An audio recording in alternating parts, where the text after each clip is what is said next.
tempat kita membahas tentang imigrasi tanpa membuat kalian migran. Ya, dan gue Rara siap menemani 20 menit ke depan. Hari ini topiknya agak sensitif ya, yaitu perbandingan pengawasan keimigrasian Indonesia dan Australia, terutama soal penyalahgunaan izin tinggal. Nah, kita hari ini sekarang berlima, ada siapa aja nih Kak? Saya sendiri dengan Rara dan saya Putri, perwakilan dari kantor imigrasi Soekarno-Hatta. Saya Raffi dari warga negara Indonesia yang pernah melakukan perjalanan ke Australia. Ken Kolmi Thompson, perwakilan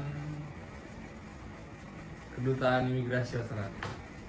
Nah, oke, Raffi, ini beberapa ada pertanyaan nih dari pendengar-pendengar kita karena mereka penasaran nih sebenarnya apa sih yang terjadi sampai kamu bisa kena razia imigrasi. Itu awalnya gimana sih kronologinya?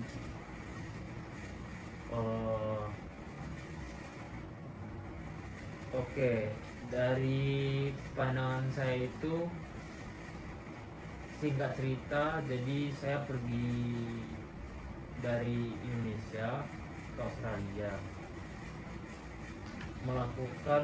memakai visa pelajar, niatnya kuliah.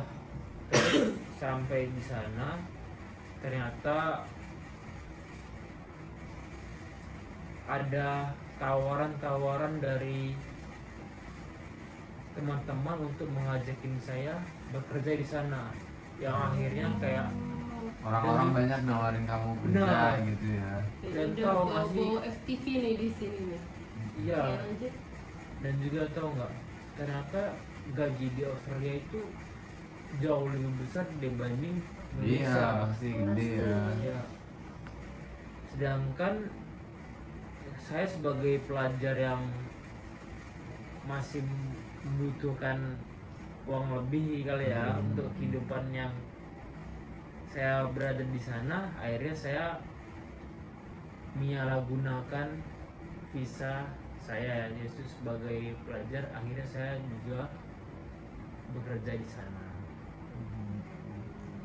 Oh, terus mungkin kamu sering bolos gitu ya di kampus ya.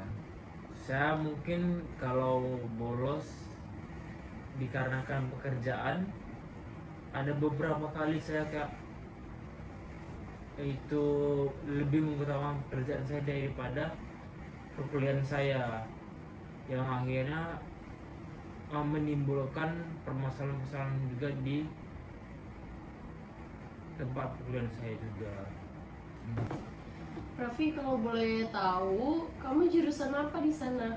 Di sana saya sebagai mahasiswa jurusan hubungan internasional. Oh, keren banget ya. Bentar, tadi ceritanya belum selesai nih. Udah, terus kamu kan jarang masuk. Terus Benar kan? kenapa bisa sampai kena razia imigrasi gitu? Oh, jadi kan saya itu kan pertama mungkin sedikit demi sedikit ya, dari sedikit mulai tidak mengikuti pelajaran, terus makin sedikit juga saya hadir untuk datang ke kampus. Nah, ada satu kejadian, di siang hari saya lagi di tempat penginapan saya di Australia, lagi makan mie tuh, lagi makan enak-enak tuh sama teman-teman juga. Teman-teman kerja ini. Teman-teman kerja juga, teman-teman kerja, tiba-tiba ada imigrasi yang datang ke penginapan saya. Saya lumayan panik itu waktu kejadian itu. Serius lagi makan mie instan itu? Iya, itu Tiba-tiba ini. lagi pada kayak ngobrol-ngobrol santai gitu sama teman-teman kerja. Wah, dan ternyata saking saya sudah jarang datang ke kampus itu sudah melaporkan saya ke imigrasi di Australia. Makanya kamu bisa kena razia. Ya, seperti itu. Terus akhirnya saya dipanggil sama imigrasi untuk dibawa ke rumah detensi Australia. Akhirnya saya detensi Mungkin itu saya diwawancarin lumayan panjang ya, dari mungkin dari siang sampai jam 9 malam. Setelah dibawa ke penelitian itu ada yang kamu ingat nggak? Kamu ditanya apa aja sama petugas imigrasi itu? Salah satu dari pertanyaan itu dia apa?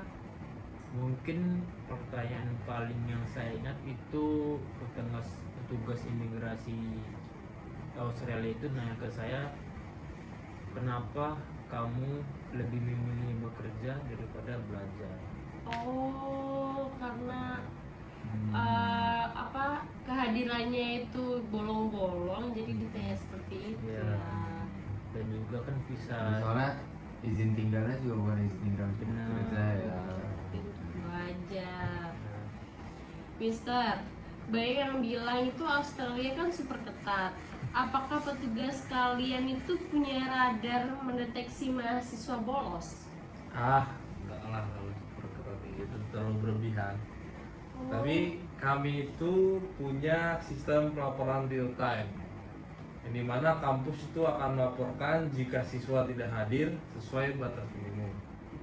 Setelah itu sistem kami mengecek nih status visanya. Jadi bukan kami yang kepo, tapi datanya yang jujur. Oh, ditanya yang jujur. Jadi bukan Bagus. sebenarnya tuh bukan pihak imigrasinya yang mengawasi secara langsung ya, Bukan. tapi itu kebanyakan dari pelaporan ya.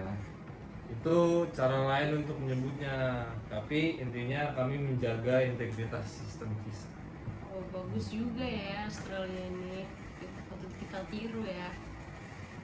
Bu Putri, banyak kan yang bilang Indonesia itu pengawasan orang asing tuh sekarang masih ketat. Apa benar, Bu? Benar sih Kak, jadi kita dari imigrasi Indonesia itu menggunakan sistem Timpora. Jadi masyarakat kita itu kan cenderung peduli alias kepo. Jadi mereka biasanya melapor kepada kami jika ada bule atau orang asing yang berada di wilayah sekitar rumah mereka gitu Kak. Maaf Ibu, kami kan orang awam. Betul. Jadi kami mau mengetahui tentang apa itu Timpora. Timpora itu kita bentuk kelompok kecil dari Kanim untuk melakukan pengawasan. Jadi orang-orang asing yang di sekitar wilayah kerja kami itu kami data. Nah, kami juga bekerja sama dengan Pak RT dan penduduk setempat untuk memberikan pengawasan untuk orang-orang asing yang ada di situ gitu. Oh, berarti bekerja sama secara langsung bersama masyarakat Betul, ya. betul. Oke, bagus sekali di Indonesia. Terus nih Kak, kan bule-bule itu nih sering ngomong kalau Indonesia itu orangnya ramah-ramah. Padahal mereka tuh secara kasar ngomong kalau kita tuh kepoan kan. Sering nanya mereka kerja di mana. Nah, itu Kak yang biasanya menjadi peluang chance kami untuk mengetahui orang asing itu apa ya? Ngapain sih di Indonesia gitu Kak. Oh, gitu.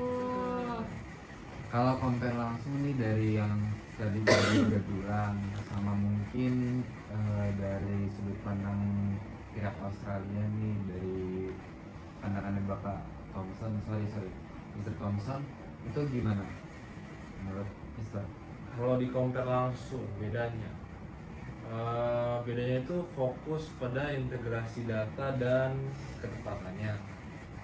Sekarang kami punya sistem yang otomatis mengirim alert kalau ada pencocokan yang tidak sesuai. Kalau Ibu? Kalau dari Indonesia sendiri ya kita lebih ke kombinasi ya, karena kita punya kelebihan dari masyarakat kita yang sangat peduli. Jadi kadang tuh sistem belum tahu tapi masyarakat kita udah tahu. Jadi tetangga-tetangga kita udah lapor ke kami padahal sistem belum mencatat tindakan dari orang asing itu. Itu sih kelebihan dari masyarakat Indonesia ya.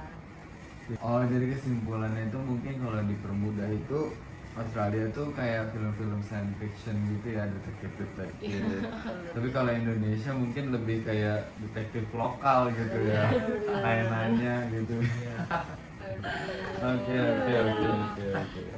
Raffi, apa yang kamu pelajari dari kejadian itu?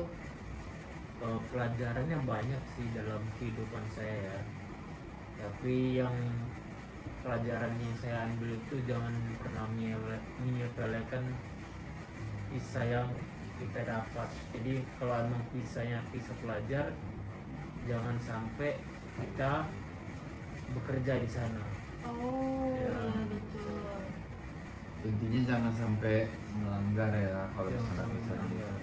Benar sih, itu pelajaran yang mungkin kejadian yang seperti saya ini jangan pernah ditiru lah sama orang lain, karena bisa merugikan kita sendiri juga, dan juga bisa mencoreng nama baik negara kita sendiri juga. Mungkin ada satu kejadian yang saya kasih tahu lagi, mungkin jangan pernah makan mie instan di rumah. Kenapa tuh? Ya. Apalagi saat operasi imigrasi berlangsung ya. Dia pikir nggak dicek kali ya. Kalau di Australia semuanya dicek. Data Itu mungkin kita sampai dari- sekarang mie instannya masih udah dingin dulu ya. Iya. Tapi akhirnya kamu tuh dari pihak kampus tuh entah di keluar karena udah detensi atau gimana tuh? Dikeluarkan ya. Makanya itu mungkin buat pelajaran dari yang lain tuh baik, saya bilang, kalau mau pelajaran dari saya. Tapi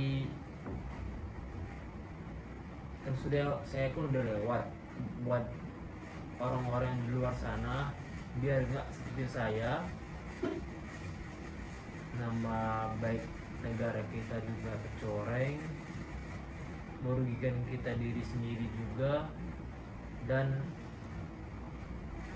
yang utama kita belajar jadinya kita terhenti, yang akhirnya harusnya kita mungkin udah S1, S2, syukur S3, yang akhir jadinya cuma stuck tidak berhasil melewati tantangan itu karena tidak fokus tadi. Kalau boleh saya intermezzo sedikit ya, kan tadi kan Pak Raffi kan itu kan dalam kondisi lagi kuliah terus kerja terus akhirnya di drop out dari kampus karena kampus melaporkan juga ya ke pihak imigrasi Australia untuk karena ketahuan lah bekerja karena sering bolos. Setelah dikeluarin itu reaksi orang tua gimana kalau boleh tahu? Soalnya kan kita kan kalau misalnya mahasiswa orang tua nggak kecewa atau gimana? Wah, orang tua kaget, shock dengar kayak kamu caranya di sana. Kan orang tua saya juga setiap bulan itu benar bisa transfer Mister. Jadi Anda lewat juga. Iya. jadi orang tua saya kan ngasih saya juga setiap bulan tuh uang. Nah, kayak orang tua saya tuh kaget, kayak saya tuh kerja kenapa. Nah, saya itu baru ngasih tahu ke orang tua saya kalau karena saya tuh di sana boros, mungkin lifestyle. Tapi berarti kalau orang tua tuh emang sebenarnya per bulan juga mesti transfer. Harus transfer Itu juga untuk biaya kuliah juga ya? buat dulu juga. Nah, dan Lumayan seharusnya. Berarti sebenarnya yang mahasiswa mungkin yang izin tinggal yang nggak jelas untuk misalnya dia kayak kasusnya Raffi, misalnya dia mahasiswa terus dia kerja, itu sebenarnya bukan berarti background ekonominya buruk juga ya. Iya. Emang mungkin dia kayak bapak itu kan pengen aja untuk kerja untuk naikin lifestyle gitu ya.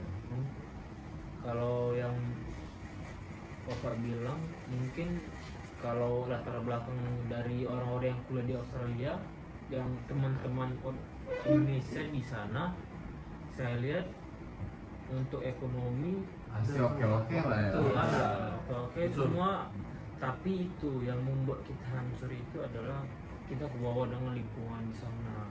main di sana itu. Gimana? Kenapa tuh Pak? Susah lah. Dibanding Indonesia. Dibanding Indonesia, Iya. jauh. Oke, oke, oke. Jauh. Dan juga mungkin kalau di Indonesia beli makan 10.000 atau 20.000 udah cukup.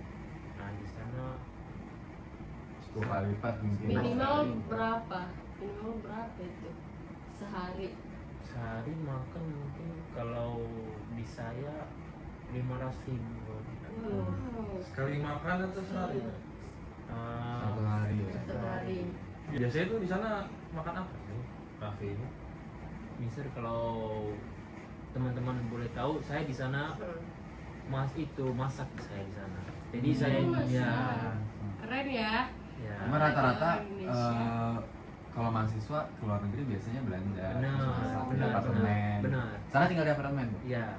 Jadi di sana itu semua kebanyakan rekan-rekan mahasiswa itu di sana beli per bulan. Biasanya saya itu spend money buat kebutuhan saya mengenai makan itu kurang lebih 20 juta. Wow. Kalau di Indonesia udah dapet banyak banget ya Banget. itu. Tapi 20 juta per bulan ya itu. Ya banget kalau di Indonesia. Kalau di Indonesia mungkin 20 juta bisa buat 6 bulan kali ya. Iya, ya ada ayam geprek deket kantor. Betul, kalian promosi ya Pak. Ada ayam geprek dekat kantor namanya ayam geprek Pak Sucipto. Itu 15.000 udah dapet sama es teh. Oh. Itu Indonesia ya, beda kalau sama Iya. Australia. Enggak, itu kan baru biaya buat kebutuhan rumah masak aja, kalau belum nongkrong di luar. Betul sih. Luar. Membeli bajunya, Iya, terus betul. apapun itu. Sekedar info buat yang mau belajar di Australia, buat prepare ke kira-kira biaya hidupnya berapa ya Pak? Iya, Biar betul. nggak kayak Pak Raffi ini. Ya, jangan tiba-tiba kerja ilegal ya. Betul. Boleh gitu, jangan kayak saya. Penyalahgunaan izin tinggal gitu. Sudah banyak kasus yang terjadi. Oke, kira-kira ada pesan-pesan terakhir nggak nih untuk pendengar di rumah yang mau Mr. Thompson, Mr. Thompson dulu ya, yang mau Mr. Thompson sampaikan.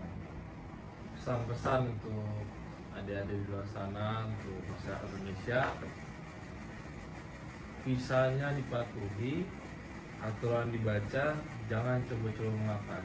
Australia bukan Singapura. Oh. Silakan Ibu. Dari Ibu. Pak, saya sih untuk para bule orang asing yang mau ke Indonesia, tolong patuhi aturannya. Kami di sini welcome untuk kalian, dan jangan lupa untuk selalu lapor ke kantor imigrasi jika ada apa-apa, seperti mau ganti pindah alamat. Jadi jangan lapor jika dapat pacar baru doang, karena kami nggak butuh kayak gitu. Kami butuhnya alamatnya di mana dan lapor setiap jika ada kendala gitu. Nah, gimana nih untuk Raffi sendiri? Kalau saya buat warga Indonesia yang mungkin ada teman-teman dari yang nonton semuanya yang ingin belajar di Australia, utamakan belajar di sana, jangan kerja, tapi lebih rajinlah untuk dalam mengikuti perjalanan pelajaran. Ya, asik Wah. banget ya. Ya. Ada dramanya, ada humornya, ada edukasinya juga dari rekan-rekan. Ya, terima kasih juga hari ini untuk bintang tamu kita yang sangat spektakuler. Ada Ibu Putri, ada Pak Raffi, ada Mr. Thompson. Terima kasih ya. Dan Sukses selalu. oh ya, terima kasih. Sampai ketemu di episode berikutnya. Ingat, pergi boleh, melanggar jangan.